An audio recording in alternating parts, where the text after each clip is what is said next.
see, we don't expect every person to be aware and just like a therapist or an autism expert to interact with the child the same way. But what they need to have is compassion and love.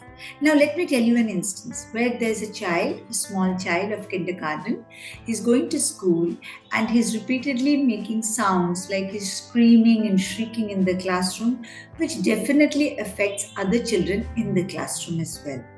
And the class teacher is also unable to handle, given the situation in India where the teacher student ratio of any regular mainstream school is anywhere around 40:1. It becomes very difficult for the teacher to manage.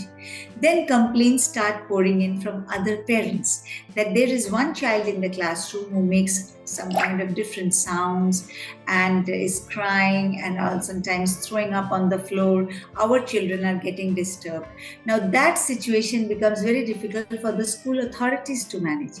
But this child should also have the same place in a school as other children have, because there is right to education for all. And maybe this child, other than these behavioral manifestations, is an expert in maths. This child may have a genius in music.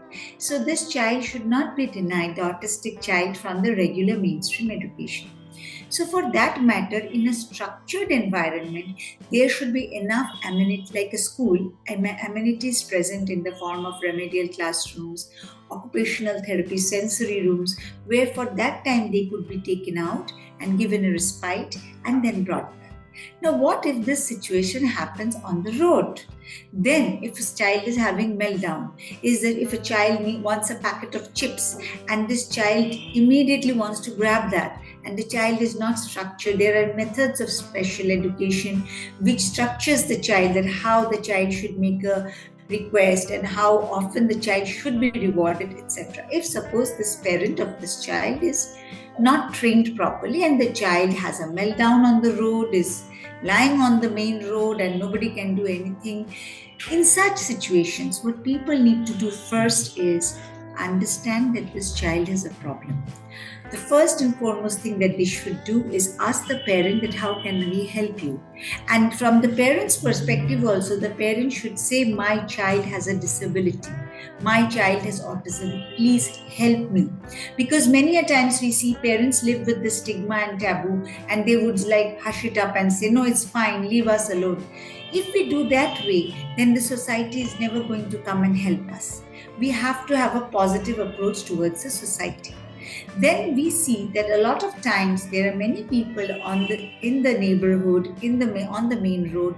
They will come and at least help the parent, the mother, or both the parents to at least pick up the child and take the child to a safe corner and allow the child to have the meltdown, be there, bring a glass of water for the child, or as a matter of fact, just stay there with the parent and ask them, what can I do for you?